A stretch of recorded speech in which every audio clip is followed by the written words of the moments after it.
Ma'am हाँ बेटा। Ma'am जैसे अभी आपने एक डांस का एग्जांपल दिया था कि उसने बहुत एनर्जी के साथ डांस किया। हाँ ma'am we have to write. तो मैम वो एक तरीका हो गया, तो उसे मैनर में नहीं लेंगे हम? मैनर बेटा, तरीके का मतलब ये होता है कि किस मतलब तरीका का मतलब जैसे हम जिस तरीके से खाना खाते हैं, जिस तरह से हम कपड़े पहनते हैं, जिस तरह से हम चलते हैं, ठीक है, लेकिन वो उसका मैनर है। लेकिन वही चलना किसी इंटेंसिटी के साथ किया जाए। जैसे अगर तुम किसी को बहुत ज्यादा गुस्से में पीट रहे हो तो वो उसकी डिग्री है, वो तरीका थोड़ी ना है, क्योंकि पीटने का तो नॉर्मली एक ही तरीका होता है।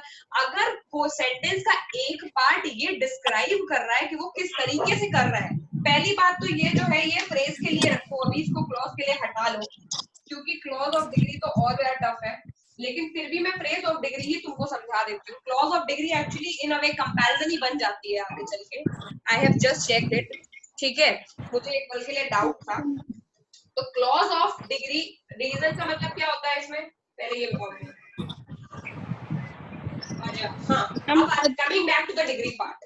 डिग्री का मतलब ये होता है कि किसी चीज की इंटेंसिटी। अगर तुम एडवर्ब ऑफ डिग्री में देखोगे तो एडवर्ब ऑफ डिग्री का मतलब ऐसे, जैसे मैंने लिखा है ही क्रॉस्ड, उसने क्रॉस किया, ठीक, स्पीडली, तो उसमें क्या होता है, उसमें ये डिग्री है। क्यों डिग्री है? क्योंकि स्पीडली मतलब बहुत स्पीड से बात कर रहा है, ये उसका क्रॉस करने का तरीका थोड़ी ना हुआ है। तो तरीके का मतलब तो ये है he crossed as if he was the king. Ma'am last वाला पार्ट समझ में नहीं आ रहा मैम, कंडीशन है क्या मैम वो लिखा है? हाँ, कंडीशन है। अभी मैं फिर से लिखूंगी, एग्जांपल दूंगी, तो अभी तो मैंने समझाने के लिए लिख रखे हैं, ठीक। तो इन जनरल तुम अगर ये देखोगे ही क्रॉस स्पीडली, तो वो ये नहीं कि किस तरीके से उसने क्रॉस किया, ये थोड़ी ना बता रहा है, वो ये बता रहा है कि उसने क्रॉस किया बहुत स्पीड से, वो उसकी डिग्री है। अगर ये क्रॉस लिखा होता कि he crossed as if he is a king, तो मतलब उसने ऐसे क्रॉस किया मुझको जैसे वो कहीं का राजा हो, तो वो उसका क्रॉस करने का तरीका है। किसको ये डिफरेंस दिख रहा है? Yes ma'am, thank you. जब किसी चीज की तुम इंटेंसिटी पे बात करते हो तो तुरंत तुम्हें सेंटेंस को पढ़ते ही पता चल जाएगा कि ये उस चीज की इंटेंसिटी, वर्ब की इंटेंसिटी पे फोकस कर रहा है। क्रॉस करना यहाँ वर्ब है और वर्ब की इंटेंसिटी है उसकी स्पीड, ये तरीका नहीं है उसका, समझ गए? तो एडवर्ब हमेशा वर्ब को डिस्क्राइब करेगा, लेकिन कभी कभी वो वर्ब के बारे में टाइम बताएगा, कभी कभी वो वर्ब के बारे में मैनर बताएगा, यानी वर्ब का तरीका बताएगा, कभी कभी वो वर्ब जहाँ पे वो वर्ब मतलब काम। तो basically verb is nothing but the work that we do. तो कुल मिलाकर के एडवर्ब में एक काम होगा जो हम लोग कर रहे होंगे, वो काम जिस तरीके से किया जा रहा होगा वो एडवर्ब ऑफ मैनर होगा, वो काम जिस जगह किया जा रहा होगा वो एडवर्ब क्लॉज ऑफ टाइम होगा, जिस समय किया जा रहा होगा वो एडवर्ब क्लॉज ऑफ टाइम होगा, वो काम जिस जगह किया जा रहा होगा वो एडवर्ब क्लॉज ऑफ प्लेस होगा, वो काम जिस वजह से किया जा रहा होगा वो एडवर्ब क्लॉज ऑफ रीजन होगा, रीजन, वो काम जिस काम के साथ उसकी कंपैरिजन होगी वो कंपैरिजन होगा, और वो काम करने के लिए अगर कोई शर्त रखी गई होगी तब वो एडवर्ब क्लॉज ऑफ कंडीशन होगा। किस किस को आया? Yes ma'am. और सिंस हमारे पास एडवर्ब फ्रेज ऑफ कंपैरिजन नहीं होता है, क्योंकि कंपैरिजन हमेशा दो लोगों के बीच में होती है, तो adverb of comparison single sentence में, तो adverb clause of comparison is nothing but a manifestation of adverb clause of degree itself. हम जब दोनों के बोलने के लिए अलग बोल सकते हैं, बट जब हम एग्जांपल लिखेंगे तो हमेशा ये बोलेंगे कि एक इंसान दूसरे के कंपैरिजन में ज्यादा इंटेलिजेंट है, तो वो ही उसकी क्वांटिटी या डिग्री को दिखाएगा। तो एक तरह से एडवर्ब क्लॉज ऑफ कंपैरिजन ही हम पढ़ेंगे, एडवर्ब क्लॉज ऑफ डिग्री नहीं पढ़ेंगे यहाँ पर, समझ गए? क्योंकि डिग्री एक सिंगल सेंटेंस में ही, फ्रेज में होती है, बट क्लॉज में तो मैंने इसका सब टाइप कभी देखा तो नहीं है, और कभी अगर आ जाएगा तो तुम लोग पहचान भी लोगे। तो जो सब टाइप हम पढ़ने वाले हैं उसमें सबसे पहला सब टाइप का मैं केवल एग्जांपल लिख रही हूँ, और तुम मुझे बताओ कि किससे मैच करता है। वी ईट, हम खाना खाते हैं, so that ताकि वी मे लिव, हम जी सके। ये क्या है?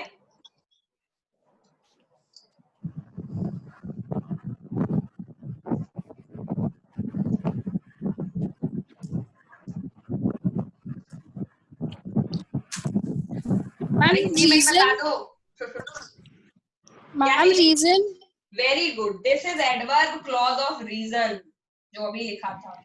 और इसमें ये पूरा part so that we may live, ताकि हम जी सकें, ये पूरा का पूरा रीजन है किस चीज के लिए?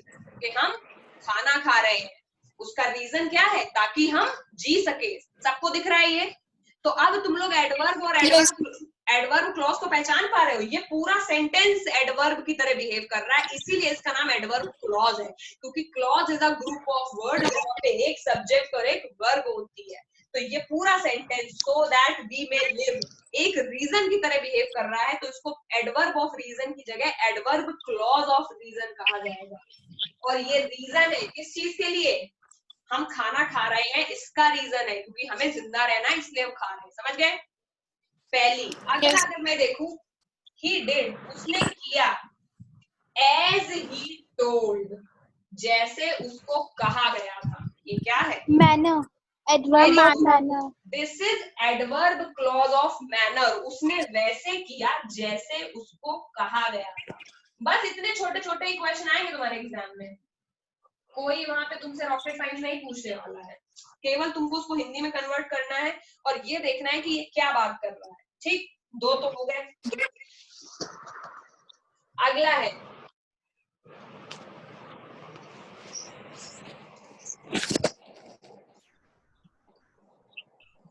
मर्डर हैपेंड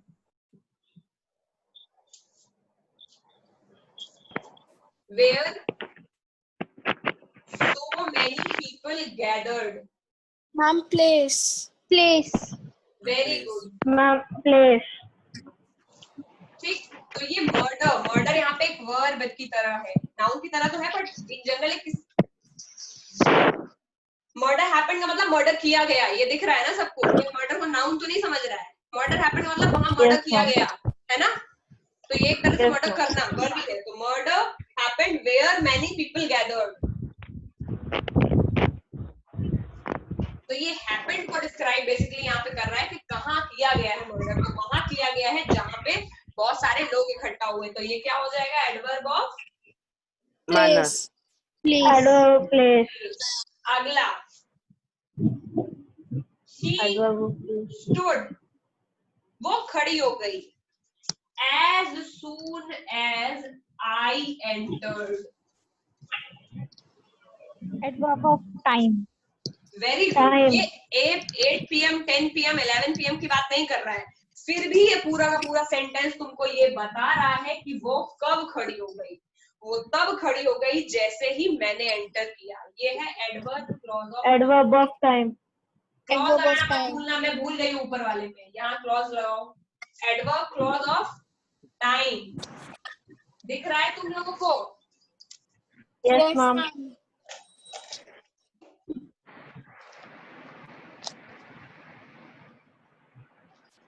एक और सेंटेंस लिख रही हूँ,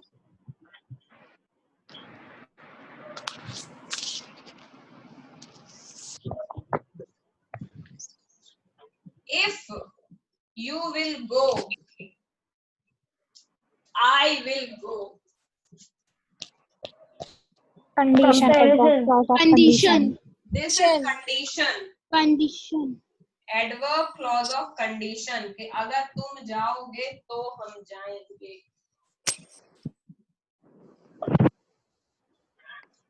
एक और, Ram is as smarter as Shyam. Ma'am comparison. Comparison.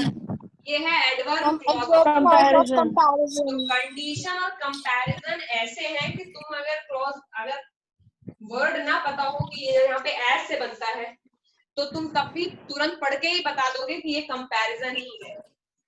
तो ये तो बहुत ही सिंपल है, तो कुल मिलाकर के 2-3 जो जिसमें डाउट आ सकता है उसमें केवल तुम्हें आएगा एडवर्ब ऑफ मैनर में, बाकी सारे देख के कर लोगे, टाइम प्लेस सब कुछ तुरंत हो जाता है। किस किस को एडवर्ब समझ में आ गया? यानी एडवर्ब क्लॉज। मैम आ गया।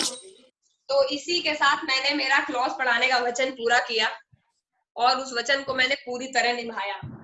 तुम लोगों ने दगा जरूर दिया, ये वन वे रिलेशनशिप रहा, एक तरह का टॉक्सिक रिश्ता, लेकिन मैंने चलाया और मैंने किसी तरह क्लॉज को पढ़ाया। कौन कौन है जिसको लग रहा है कि अब क्लॉज में दिक्कत नहीं है? क्योंकि क्वेश्चन यहाँ से आएगा, अगर पीछे का तुम भूल गए हो तो उसमें कंपाउंड या कॉम्प्लेक्स वाले कंजंक्शंस की लिस्ट केवल याद कर लेना और उसमें से बस ये पूछा जाएगा कि कौन सा जो सेंटेंस है वो कंपाउंड है और कौन सा कॉम्प्लेक्स है, तो वो 2 लिस्ट रटोगे वो तो कर ही लोगे। और यहाँ से केवल ये पूछा जाएगा कि कौन सा एडजेक्टिव, नाउन या एडवर्ब क्लॉज है। आगे पीछे का अगर तुमने कुछ गायब भी कर दिया है तो भी तुम्हारा नंबर तो आ ही जाएगा। समझ गए? और ये 9th के सिलेबस में है, लेकिन फिर भी जिनके एग्जाम में नहीं आएगा वो तो बच ही गए। तो हम यहाँ से क्लॉज टॉपिक पूरी तरह पढ़ चुके हैं, अब क्लॉज में बचा नहीं है कुछ पढ़ने को। तो अब हम अगली क्लास में क्या पढ़े? एसएसटी की है ना अगली क्लास तो? मैम जीडी करते हैं की है। ओहो, उसके बाद तो छुट्टी है। छुट्टियों के लिए कुछ इंग्लिश वालों को होमवर्क दिया जाए क्या? नहीं मैम। No thanks ma'am. कम से कम होमवर्क ऑफ योर चॉइस तो होना ही चाहिए। मैम हिमांशु सर ने कहा था अगर होमवर्क मिला तो वेकेशन किस बात की मैम? हाँ तभी तो होमवर्क ऑफ योर चॉइस ही है। इसका नाम है homework of your choice. Of your choice का मतलब क्या है? कोई भी इंसान अगर अपने इस पूरे 7 डे के वीक में कोई भी चीज क्रिएटिव नहीं करेगा, आर्ट बनाओ, क्राफ्ट बनाओ, खुद अपने आप को बनाओ या कुछ और करो, अगर क्रिएटिव नहीं किया उसको देश निकाला दे देंगे हम जब नेक्स्ट टाइम मिलेंगे तो नेक्स्ट क्लास में। समझ गए?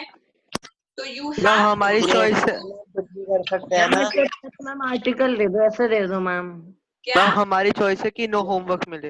यस मैम, ऐसे तो मैम 10 मिनट का होता है। Yes ma'am. क्या Yes, 10 ma'am. मिनट का होता है? कैसे दे दो मैम ऐसे मैम? ऐसे ऐसे वैसे नहीं दूंगी, मैं बोल रही हूँ this is homework of your choice. तुम्हें जो करने का मन है, अगर तुमने कोई बुक पढ़ी है तो उसकी समरी बतानी पड़ेगी, अगर तुमने कोई आर्ट पढ़ी है तो वो दिखानी पड़ेगी, अगर तुमने ऐसे लिख के ला सकते हैं मैम। मैं ऐसे हम दिवाली पे ऐसे लिख देंगे। मैम फेवरेट फेस्टिवल पे गेम पे लिख देंगे मैम। फोन के गेम पे क्या ये गेम नहीं अलाउड है, वो वर्चुअल वर्क मैम नहीं। पबजी पे ऐसे लिख देंगे। पबजी फेवरेट फेस्ट पे लिख देंगे। रियल क्रिएटिव हॉबी है ये, इसमें फर्जीपना मत करो। तुम लोगों ने तो एकदम पंजी स्कैम निकाला हुआ है गेम। मैम आप पे ऐसे लिख देंगे मैम। मैम स्पोर्ट्स के ऊपर तो लिख ही सकते हैं। हाँ अगर मैम नॉवेल की समरी लिख सकते हैं। बिल्कुल बिल्कुल, तुम लोगों की मर्जी है, तुम लोग कुछ भी करो। एरिया ऑफ एक्टिविटी में डिसाइड करके तुम लोग की बेइज्जती नहीं करना चाहती या फिर पकड़ी नहीं जाना चाहती हूँ। तुम लोगों ने ये जो पॉन्जी स्कीम चलाई हुई है कि गेम खेलेंगे और उसका स्कोर लिखेंगे, ये धोखाधड़ी यहाँ नहीं चलेगी। वर्चुअली स्कोर की तो बात ही नहीं कर रहे थे मैम। हम तो गेम को डिस्क्राइब करने की बात कर रहे थे। गेम को मैम आप पे ऐसे लिख देंगे मैम। गेम पे best teacher in the world. तुम्हारी मर्जी। अगर तुम्हें कोई गेम बहुत पसंद है और तुम दूसरों को कन्विंस करना चाहते हो कि पूरी दुनिया किताब पढ़ाई छोड़ के वो गेम ही खेलने लग जाए, तो इतना कन्विंसिंग ऐसे लिख के तो दिखाओ कि हम भी कन्विंस हो जाओ और पढ़ाई लिखाई छोड़ के तुम लोग को पढ़ाना छोड़ के हम भी खेल रहे हैं पबजी पूरा दिन। तो अगर कोई गेम में ऐसे लिखना चाहता है तो वो कर सकते हैं। क्या फेवरेट फेस्ट?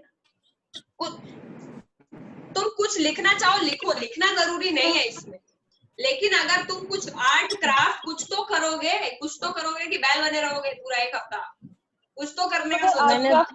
कैसे शो करना है? मैंने आर्ट की है। आर्ट मैं आर्ट करी, मैंने आर्ट बनाई है। चलो अरिल ने डिसाइड कर लिया कि वो आर्ट करेगा। तुम लोग को जो करना है वो तुम लोग करो, बैलपंथी के अलावा सब अलाउड है, क्योंकि बाकी पूरे कुछ दिन नहीं करना है तो कुछ नहीं करना है तो क्लास के आने का जरूरत नहीं है। तुमको देश निकाला अभी दे रही हूँ मैं। जो लोग मैम पबजी में अचीवमेंट्स कंप्लीट कर लेंगे। मैम सेंड करना है ना? जी मैम अभी तो तो घर- जाओ, सेंड तो लास्ट में करना है, जब आओगे तब मुझे बताओगे क्या किया तुमने। लेकिन ये फर्जीपना कोई नहीं करेगा कि हम मेरा कुछ करने का मन नहीं था। कुछ करने का मन मैम, किसी मैं का तो ऐसा हो ही नहीं, साधारण- कुछ ना कुछ तो करोगे ही ऑब्वियसली। तो वो जो कुछ करोगे वो बताने लायक होना चाहिए, ऐसा मैंने बोला है। तो होमवर्क ऑफ योर चॉइस है, सबको करना कंपलसरी है, वरना फिर homework of my ma'am choice मैंने तो सोचा था कुकिंग करूंगा, तो मैम कुकिंग कैसे मतलब आपके सामने कैसे बताऊंगा कि कुकिंग, मैं जरूरत तो नहीं कुकिंग है। करने की सोच रहा था। जब वो कुकिंग करोगे उसका वीडियो रिकॉर्ड कर लेना, मुझे पर्सनली भेज देना, मैं देख लूंगी। I am too smart for it. थोड़ा सैंपल भी भेज दियो। सैंपल घर पे भेज देना, मैं खा लूंगी और आई विल पास यू। जो कुकिंग करना चाहते हैं मेरी तरफ से फ्री है उसके लिए, वो तो सारे लोग कुकिंग करो और अच्छी अच्छी चीजें बना के घर पे भेजते रहो हमारे, ठीक है। मैम, मैम मैगी फिर बनाएंगे। मैम फिर जब हमारी वेकेशन खत्म होंगी तो आपको दिखाना है ना? हाँ, तो फिर और उसको अगर पहले तुमने send कुछ कर चीज ऐसी, मान लो तुमने कोई एक्सपेरिमेंट किया या तुमने कोई प्रोजेक्ट बनाया, तुम उसका वीडियो भी बना सकते हो। तो ढेर सारी हॉबी होती है इस दुनिया में, कुकिंग हो गया, cricket, real time cricket, Art ये है। मोबाइल वाला क्रिकेट तो मैं फर्जी है, मोबाइल गेम्स तो इसमें इंक्लूडेड नहीं है। Cooking, cricket, art and craft. ये पेंटिंग, अगर डांस किया है तो डांसिंग का वीडियो, उसके अलावा अगर स्केचिंग किया है तो हम उसका कुकिंग में वीडियो। रेसिपी लिख सकते हैं, रेसिपी लिख के भेज देंगे मैम। रेसिपी नहीं अरे भाई तुम खाते मास्टर शेफ बन जा। रियल खाते हुए चाहिए वीडियो कि नहीं कुछ भेजो। किया है। अरे यार तुम लोग बोला मत तो मैं बोलूंगी ना। मुझे ऐसा लगता है कि तुम सब लोग मेरे से 10, 15, 20 साल बड़े हो, जिस तरह तुम लोग मुझे एकदम डोमिनेट करते रहते हो क्लास में। Cooking, cricket, painting, dancing, sketching, और क्या बचा? Summary of novel. Art and craft और राइटिंग, इनमें से कोई भी चीज आप करना चाहे तो कर ले। कुछ मैंने ऐसा है जो छोड़ दिया और इम्पोर्टेंट है, वो भी बता दो, वो भी इंक्लूड कर देती हूँ। सिंगिंग हो सकता है। Yes ma'am. मैम टेक का कुछ कर सकते हैं किसका? कंप्यूटर में, हाँ बिल्कुल, एनिमेशंस, एनिमेशन गेम्स बनाना। कोडिंग। काफी क्रिएटिव। गेमिंग, इनसे आई हेट इट, क्योंकि तुम लोग ऑलरेडी इतना मैम ज्यादा game developing, ma'am game developing, हाँ, गेम में Coding. केवल एक चीज अलाउड है। इस पूरे गेम में, कंप्यूटर गेम्स में केवल एक चीज अलाउड है, गेम मैं गेम डेवलप कर सकता हूँ। डेवलपिंग, ये अलाउड है। और गेम के साथ साथ ऐप डेवलपिंग भी अलाउड है, ऐप डेवलपिंग भी अलाउड है। मैम ग्राफिक डिजाइनिंग अलाउड नहीं है? क्या? ग्राफिक डिजाइनिंग वो भी अलाउड अरे है। सर, कोई भी ऐसी चीज जिसमें तुम्हें कुछ नया सीखने को मिले, ओके मैम अपार्ट अभी फ्रॉम भेज रहा हूँ। Online pleasure of playing games. Pleasure को मैं मैम, प्लेजर को मैं लर्निंग नहीं मानती। लर्निंग मतलब कोई रियल हॉबी लर्न करी हो तो उसमें आराम से आके तुम बता सकते हो कि मैंने ये सीखा, ये सीखा, ये सीखा। Let's just make the everybody when everybody will learn, तो हम सारे के सारे ही आगे बढ़ सकते हैं, ठीक है। और जो नहीं करेंगे फिर उनको शर्म आनी चाहिए। तो try to learn as much as possible, that with fun. इतनी सारी चीजें, कोई भी चीज चूज कर लो। तुम्हें म्यूजिक पसंद है, मैम राइटिंग, हो गया भाई। इसके अलावा बाकी मैं बता मैम। सकती हूँ, you have to be creative, that's it. हाँ, मैम अगर हम एक स्केच बना रहे तो हम कितने भी बना ले। कितने भी बना लो, तुम्हारी मर्जी है, बट एक मैं तो हॉबी पूरे होनी छुट्टियां चाहिए किया। बस। और आज के लिए इतना ही। और इन्हीं में से कोई हॉबी करनी पड़ेगी, और बिना हॉबी के मेरी क्लास में एंटर नहीं करोगे काम की, ये मेरा वचन है और मेरा वचन ही है शासन। मैम नॉवल रीडिंग, मैम वो कैसे बताएंगे अगर मैम हमने कोई बुक रीड करी है? समरी बताओगे? समरी मैम स्टोरी राइटिंग एक मिस हो गई। राइटिंग नहीं करना है, वॉइस नोट लो और वॉइस No, नोट ma'am. बोलते जाओ। Ma'am story writing, story writing, story ma'am writing भी सेल्फ नहीं है। Support story writing. जिसको स्टोरी राइटिंग लिखने का मन है वो लिखेगा, लेकिन जिस इंसान को केवल नॉवल पढ़ने का मन है वो उस नॉवल की समरी बोल करके, फोन में भी होता है ना कुछ रिकॉर्ड करके वो फाइल मेरे को भेज दो। तुमको कुछ नहीं करना, अपने मन का करो, मेरे लिए कुछ जबरदस्ती लिखो मत। मुझे तुम लोगों से बुक लिखवाने में कोई इंटरेस्ट नहीं है। जो भी करना चाहो उसका कोई तो तरीका होगा ना उसको प्रूफ करने का। अगर तुम लोग किचन में कुछ चीज बना रहे हो उसका वीडियो बन सकता है, अगर तुम लोग कोई चीज कर रहे हो तो उसका रिकॉर्डिंग हो सकता है, अगर तुम कोई चीज बोल रहे हो तो उसका वॉइस नोट हो सकता है। व्हाट्सएप वॉइस नोट कितने चल रहे हैं आजकल। कुछ भी करो, but you have to do it in a way कि लगे कि तुमने 7 दिन में कुछ तो किया है। और थोड़ी तो शर्म कर लो, पिछले 3 महीने से तो तुमने कुछ भी नहीं किया है, बोल बोल के थक गए हम, अब तो कुछ कर लो। हाँ जाओ बेटा। आर्ट बनाइए मैम। ठीक है, सारे लोग अब यहाँ से जाओ, जो मैंने बोल दिया वही फाइनल है। Bye bye. Bye ma'am, Okay. Thank you ma'am.